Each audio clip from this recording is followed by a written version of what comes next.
Welcome to public TV news బులెటిన్ల ముందుగా headlines. శాంతియుతంగా గణేష్ ఉత్సవాలు నిర్వహించుకోవాలి. ఎస్ఐ సాయి ప్రసన్న కుమార్.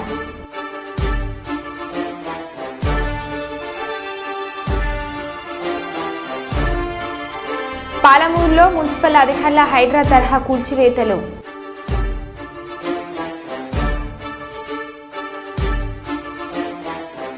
మద్యం మత్తులో ఒక వ్యక్తి సెల్ ఫోన్ టవర్ ఎక్కి నానా హంగామా.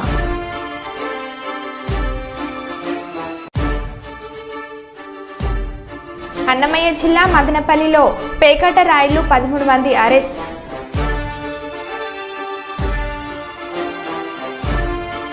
చేవెళ్ల ఎమ్మెల్యే కాళ్ళ యాదయ్యపై కోడిగుడ్లు టమాటాలతో కాంగ్రెస్ సీనియర్ నాయకుల దాడి.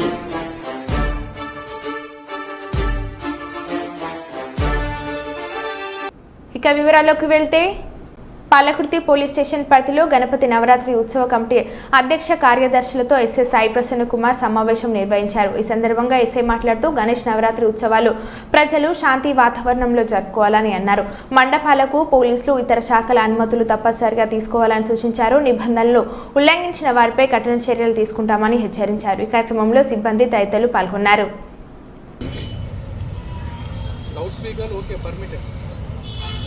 మాత్రం ఎట్టి పరిస్థితుల్లో ఎవరిని పెట్టాం. డీజే వాళ్ళని కూడా వినిపించి బైండ్ ఓవర్ చేస్తాం. రిపోర్ట్ చేస్తాం.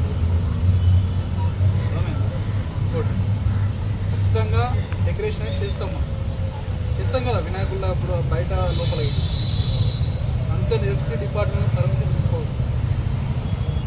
నేను విగ్రహం ఉన్న చోట డెకరేషన్ చేసిన పక్కన ఓటు ఫైర్ యాక్సిడెంట్ కాబట్టి మళ్ళీ పర్మిషన్ కూడా తీసుకోవాలి. మండపాలు అనేవి వేసేటప్పుడు కొంచెం స్ట్రాంగ్ ఉన్నది చూసుకోవాలి. విగ్రహాలు క్యాపిటీ మోయగలుగుతారా లేదా, ఇంట్లో 10-15 మంది ఎక్కితే కూడా ఆ హైటింగ్లో మొత్తం తీసుకోవచ్చు. లైటింగ్ కరెక్ట్ ఉండాలి. అర్థమైందా? ప్రతి వినాయకుడి దగ్గర ఖచ్చితంగా ఎవరో ఒకరు 24/7 ఉండాలి. ఖచ్చితంగా ఉండాలి. ఎందుకంటే చూసినాం ఇంతకుముందు వరంగల్ వేసినప్పుడు లడ్డు ఎత్తుకోపోయింది. నిజమే చూస్తారు. లడ్డు ఎత్తుకోపోయిన విషయంలో గొడవలైనాయి.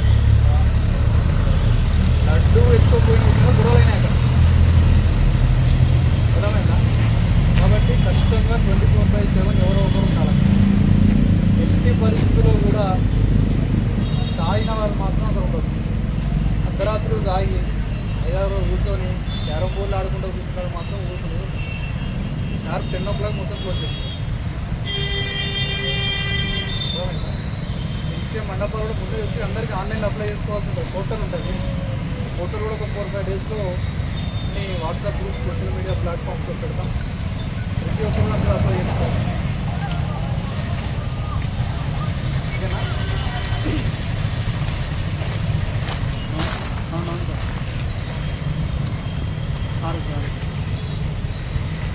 పేకాట ఆడుతున్న 13 మందిని అరెస్ట్ చేసినట్లు 1 టౌన్ సీఐ చంద్ బాషా తెలిపారు. మదనపల్లె పట్టణం నీరుగుట్టుపల్లెలోని కాట్లాటపల్లె రోడ్లో పెద్ద ఎత్తున పేకాట ఆడుతున్నట్లు ముందస్తు సమాచారం అందిందన్నారు. డీఎస్పీ కొండయ్య నాయుడు ఆదేశాలతో వెంటనే పేకాట స్థావరంపై స్టేషన్ ఎస్టీఎఫ్ సిబ్బందితో వెళ్లి పేకాట స్థావరంపై దాడులు జరిపి 13 మంది పేకాట రాయలను అదుపులోకి తీసుకున్నట్లు తెలిపారు. పట్టుబడిన జూదారుల చెంద 15,720 రూపాయల నగదును సీజ్ చేసి వారిపై ఏపీ గేమ్ యాక్ట్ కింద కేసు నమోదు అనంతరం అరెస్ట్ చేశామని సీఐ తెలిపారు. టీం వర్క్ కింద కష్టపడి ఉద్యోగించమని చెప్పి మా జిల్లా ఎస్పీ సార్ గారు చెప్పడం జరిగింది. దాని ప్రకారం మా డిఎస్పీ సార్ చెప్పినట్టు మాకు వచ్చిన సమాచారం ఇచ్చినారు సారు. మా సిబ్బందితో పాటు మా ఎస్ఐ గారు మాకు బాగా సపోర్ట్ చేసి మేము ఈరోజు 13 మంది ఆటగాళ్లను జూదం ఆడుతుంటే పేకాట ఆటగాళ్ళను పట్టుకోవడం జరిగింది.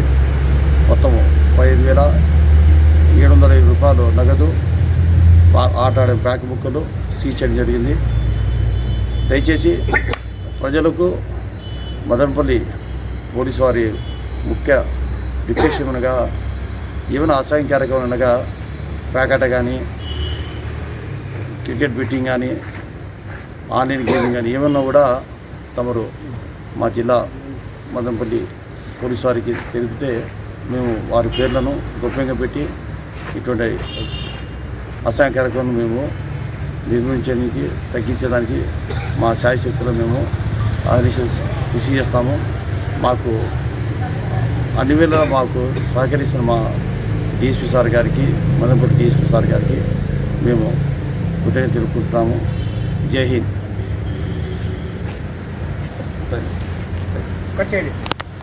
మహబూబాద్ జిల్లా కేంద్రంలోని క్రిస్టియన్ పల్లి సమీపంలో ఆదర్శ నగర్లో గల పేదల ఇళ్లపై అర్ధరాత్రి మున్సిపల్ అధికారులు హైడ్రా తరహా కూల్చివేతలకు పాల్పడ్డారు.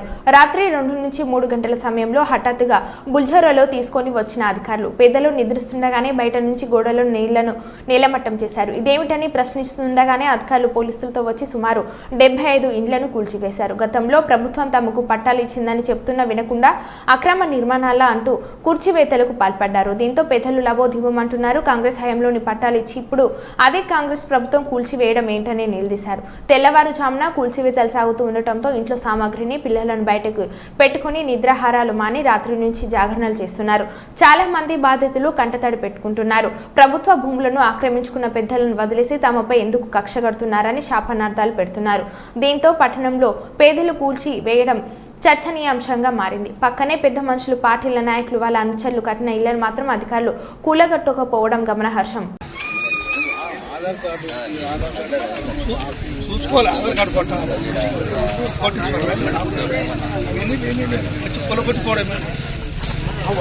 ఒకే కేసులో తూనికోటు నిందితులకు బెయిల్ ఇవ్వడంతో బెయిల్పై రాజమహేంద్రవరం కేంద్ర కారాగారం నుండి వాళ్ళు బయటకు వస్తుండగా సినిమా తరహాలో వారిలో ఒక నిందితుడిని కొందరు దుండగులు కారులో వచ్చి అందరూ చూస్తుండగా కిడ్నాప్ చేసి తీసుకెళ్లిన దృశ్యం. న్యాయవాది దీనిపై స్థానిక పోలీసులకు ఫిర్యాదు ఇవ్వడం జరిగింది.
మారేడుమిల్లి మండలం బోధులూరు ఆశ్రమ బాలిక ప్రాథమిక ఉన్నత పాఠశాలలో విద్యార్థులను ఏఎన్ఎం రామలక్ష్మి, వార్డెన్ మంగమ్మలు తీవ్రంగా వేధిస్తున్న సంఘటన వెలుగులోకి వచ్చింది.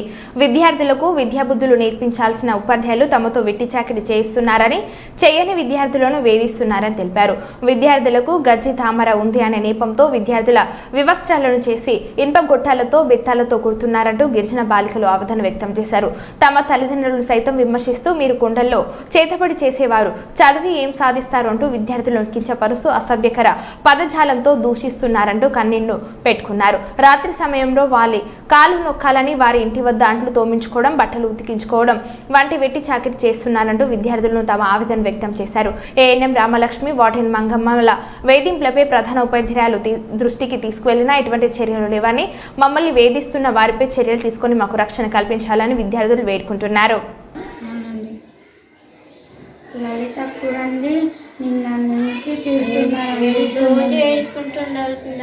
వారి నాన్నకి దానికి 8th క్లాస్ దేవమ్మకి అన్ని మీకు సెడుపు ఉందంట కదా అంటే తిడతారండి. ఈరోజు కూడా తిట్టారండి.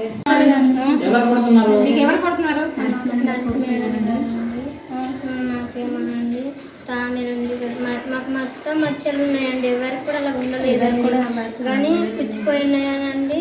కొట్టేరండి అందరికండి. బట్టలు ఇప్పేసి రాయండి అన్నారండి. అనుకున్నా బట్టలు విప్పిన బట్టలతో కొట్టారు అంతేనండి. గుంటతో కొట్టారండి. ఇంకేం చేస్తారమ్మా? మళ్ళీ అండి ఈ గుంపెనగండి వాళ్ళకి టీచింగ్ చేస్తే పోతే మాకు ప్రశాంతంగా ఉంటుంది మా మనసు అంటున్నారండి. మళ్ళీ మా ఊరు పక్క వాళ్ళకి అందరికండి అంటే పేరు మీకు? నర్సు మేడం గారండి. నర్సు మేడం గారా? అవునండి.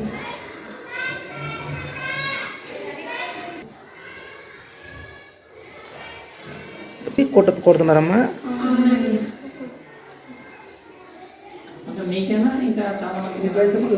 నా పేరు సాగర చిట్టమ్మండి, గుంపనకండి. మా అమ్మాయికండి ఇదొక 3 సార్లు అయిందండి వాళ్ళు కుట్టడం. తాటలు వచ్చేటట్లు కొట్టారండి మా అమ్మాయికి.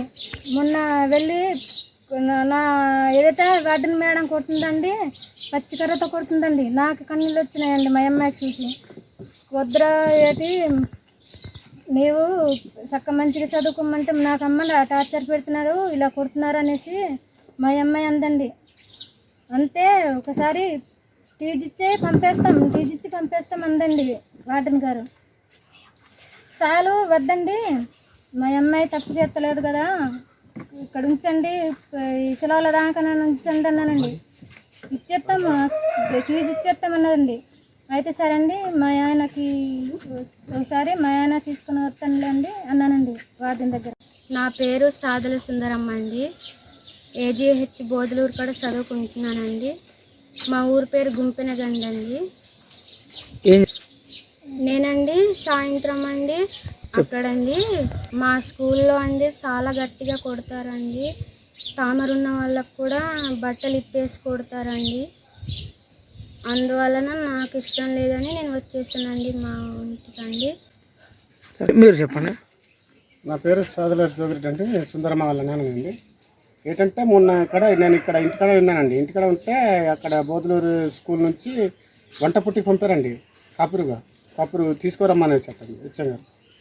తీసుకొని రమ్మంటే ఎందువల్ల ఏటి కారణం వల్ల తీసుకొని రమ్మన్నారండి. ఏటిది ప్రతి ఏటి చెప్పండి అనేసి అంటే చెప్పలేదండి. ఆ వంట పుట్టు కూడా చెప్పలేని ఏడల కూడా మళ్ళీ వెళ్ళానండి మేము మా ఆవిడతోటి. బోధలూరు వెళ్ళిన తర్వాత ఏంటి ఇలా ఉంటుంది అంటే, లేదు నైనా మీరు తీసుకున్న తోనలకి నేను ఆ లోనకి అక్కడికి వెళ్ళి ఇలా వచ్చేప్పటికలాగే నాకు ఇలా కొట్టేసిన తర్వాత ఇలా బయటకు ఉరికి పెద్దనాన్న వాళ్ళ దగ్గరికి వెళ్తే అలా తీసుకుని వచ్చి మళ్ళీ కుట్టడానికి అతను ఇంకా నేను ఇంటికి వెళ్ళిపోతున్నాను అనేసి గట్టిగా అంతే టీజీ ఇచ్చేసి.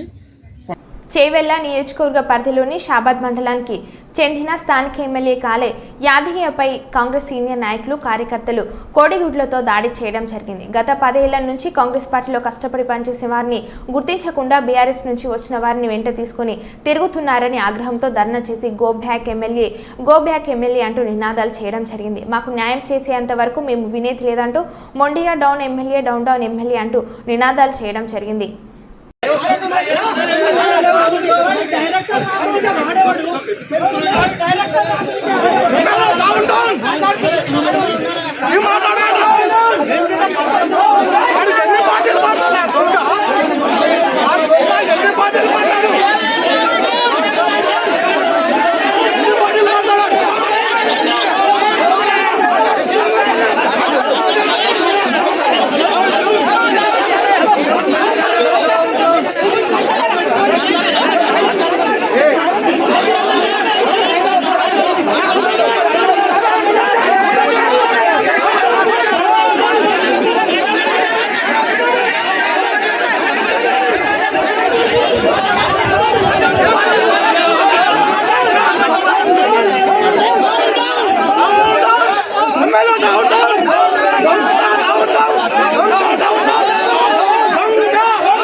విజయవాడ బీజేపీ రాష్ట్ర కార్యాలయంలో తెలుగు భాష దినోత్సవ కార్యక్రమంలో పాల్గొన్న అనపర్తి శాసనసభ్యులు నల్లమిల్లి రామకృష్ణారెడ్డి తెలుగు భాష పట్ల అందరం గౌరవంగా ఉండాలి, మన భాష కాపాడుకోవాల్సిన బాధ్యత మనపై ఉంది, తెలుగు భాషపై అవగాహన కోసం ఎన్నో కార్యక్రమాలు చేపడుతున్నాం, ప్రభుత్వం ద్వారా వచ్చే ఉత్తర్వులు అన్ని తెలుగులో వచ్చే విధంగా చూడాలి, ఇతర భాషల కంటే మన భాష మనకు ముద్దు అని అనపర్తి నియోజకవర్గం ఎన్డీఏ శాసనసభ్యులు నల్లమిల్లి రామకృష్ణారెడ్డి అన్నారు.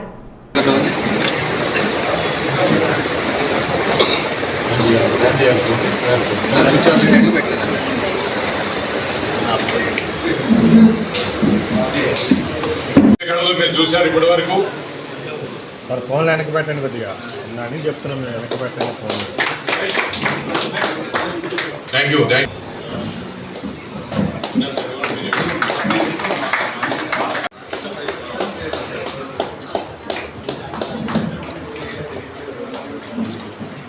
మన సోదర రాష్ట్రం నుంచి భువనగిరి లక్ష్మణ్ గారు ప్లాస్టిక్ రహిత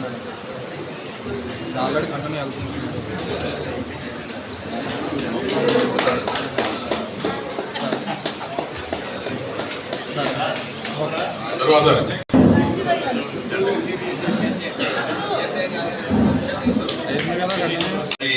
కొల్లి నాగేశ్వరరావు గారు ఉపాధ్యాయ వృత్తిలోకి అడుగుపెట్టి 50 సంవత్సరాలైంది. ఇప్పటికి కూడా వారు ఒక స్వచ్ఛంద పదవి విరమణ చేసినప్పటికీ కూడా తర్వాత ఒక విద్యాలయాన్ని ఏర్పాటు చేసుకుని చక్కగా నిర్వహిస్తున్నారు. అభివృద్ధి ప్రధాని నడిపిస్తున్నటువంటి శాసనసభ్యులు, భారతీయ జనతా పార్టీ శాసనసభ్యులు శ్రీ నల్లమిల్లి రామకృష్ణారెడ్డి గారిని సత్కరించవలసిందిగా మన గౌరవనీయులు నాగేశ్వరరావు గారిని, అట్లాగే ఎన్టీఆర్ జిల్లా అధ్యక్షులు భారతీయ జనతా పార్టీ వారు శ్రీరామ్ గారిని దాన్ని పునీతం చేయాలని ఈ సందర్భంగా దాన్ని సవరిగా కోరుకుంటా ఉన్నాను. మరి ఈరోజు తెలుగు భాష దినోత్సవం గురించి, తెలుగు భాష యొక్క అవసరం గురించి అనేక చోట్ల అనేక కార్యక్రమాలు పెట్టి మనం నిర్వహించుకోవడం, ఉపన్యాసాలు ఇవ్వడం, కానీ ఆచరణలో మాత్రం ఎంతవరకు ఇది సాధ్యమవుతా ఉందనే విషయాన్ని ప్రతి ఒక్కరూ మనం ఆలోచన చేయాల్సిన అవసరం ఉంది. మన అధికార భాషా సంఘం ఏర్పాటు చేసుకుంటా ఉన్నాం ప్రభుత్వం తరఫున, కానీ ఆచరణలో ఎంతవరకు సాధ్యపడుతుంది అనేది కూడా ఆలోచన చేయాల్సిన అవసరం ఉంది. ప్రభుత్వం తరఫు నుంచి అనేక కార్యక్రమాలు చేపట్టాలి, ప్రభుత్వ ఉత్తర ప్రత్యుత్తరాలన్నీ తెలుగులోనే నిర్వహించాలని ప్రభుత్వాలు భావిస్తున్నప్పటికీ కూడా మనం ప్రజానీకం ఎంతవరకు మన మాతృభాషను గౌరవిస్తూ ఉన్నాము అనేది కూడా మనం ఒక ఆలోచన చేయాల్సిన బాధ్యత ఇవాళ మనందరిపైన ఉంది. మరి రవి గారు చెప్పారు, ఏదైతే అంతరించిపోతున్న భాషల్లో 7వ భాషగా తెలుగు భాష ఉందని, దాని నుంచి మనం తెలుగు భాషను కాపాడుకోవాలి అంటే ప్రతి తెలుగువారు బాధ్యత తీసుకోవాల్సిన అవసరం ఉంది.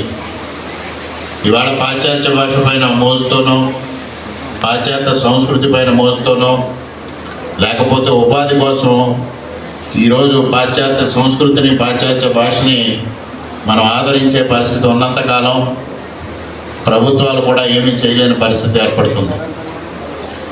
మరి ఇటీవల కాలంలో ఇతర దేశాల్లో, పాశ్చాత్య దేశాల్లో మన సంస్కృతిని, సాంప్రదాయాల్ని కాపాడడం కోసం కృషి జరుగుతూ ఉంటే మనం ఇక్కడ మాత్రం పాశ్చాత్య సంస్కృతిపై మొగ్గు చూపించే పరిస్థితి మనం పెంచి పోషిస్తూ ఉన్నాం. ఇటువంటి సంస్కృతిని విడనాడే దిశగా మన తెలుగు సాంప్రదాయాల్ని, తెలుగు సంస్కృతిని పెంచి పోషించే దిశగా ప్రతి తెలుగువారు కృషి చేయాలని ఈ సందర్భంగా సవినయంగా విజ్ఞప్తి చేసుకుంటా ఉన్నాం. ఇవాళ తెలుగు మాట్లాడడం అనేది ఒక చిన్నతనంగా భావించే పరిస్థితి ఏర్పడింది. ఆ పరిస్థితిని సమూలంగా మార్పు చేయాల్సిన బాధ్యత ప్రతి తెలుగువారి పైన ఉంది. ఒక రామలింగేశ్వరరావు గారు ఇవాళ ఇక్కడ ఉపన్యాసం వింటేనో, లేదా ఒక వెంకయ్యనాయుడు గారు మాట్లాడితేనో, ఒక బుద్ధప్రసాద్ గారు మాట్లాడితేనో సమూలంగా ఈ మార్పు రాదు. ప్రతి ఒక్కరిలోని ఒక ఆలోచన రావాలి.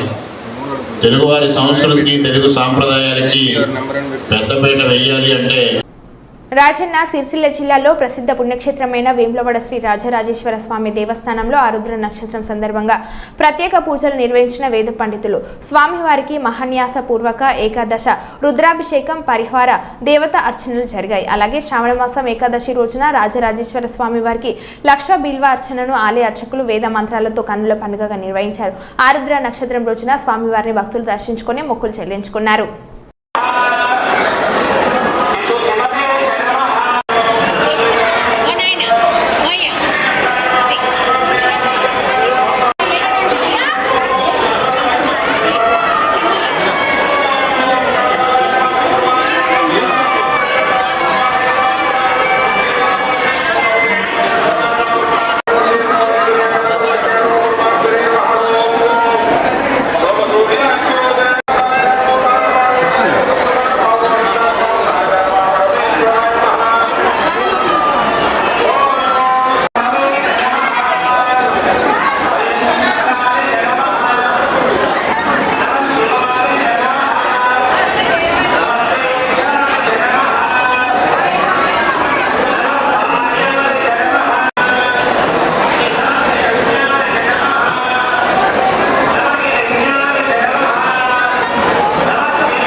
సెప్టెంబర్ 2న గురజాలలో మెగా రక్తదాన శిబిరాన్ని ప్రారంభించనున్నారు. పవన్ కళ్యాణ్ పుట్టినరోజు సందర్భంగా రంగా సెంటర్లో సెప్టెంబర్ 2న మెగా రక్తదాన శిబిరం ఏర్పాటు. ఈ కార్యక్రమంలో జనసేన, తెలుగుదేశం, బీజేపీ కార్యకర్తలు పెద్ద ఎత్తున పాల్గొనాలని పిలుపునిచ్చారు. గురజాల పట్టణం రంగా సెంటర్లో సెప్టెంబర్ 2న ఈ కార్యక్రమం ప్రారంభమవుతుంది. అందరికీ నమస్కారం. సెప్టెంబర్ 2వ తేదీ గౌరవ ఉప ముఖ్యమంత్రి వర్యులు మరియు జనసేన పార్టీ అధ్యక్షుల వారైనటువంటి శ్రీ పవన్ కళ్యాణ్ గారి జన్మదినాన్ని పురస్కరించుకొని గురజాల పట్టణంలోని రంగా సెంటర్ నందు మెగా రక్తదాన శిబిరాన్ని ఏర్పాటు చేయడం జరిగింది. ఈ రక్తదాన శిబిరానికి తెలుగుదేశం కార్యకర్తలు, జనసేన కార్యకర్తలు, అభిమానులు అందరూ కూడా పెద్ద ఎత్తున పాల్గొని ఈ రక్తదాన శిబిరాన్ని విజయవంతం చేయాలని అందరికీ ఆహ్వానం అందిస్తున్నాం వినయపూర్వకంగా. ఇట్లు గురజాల కాపు యువసేన రంగా సెంటర్. మరో బులెటిన్లో మళ్ళీ కలుద్దాం. Stay tune.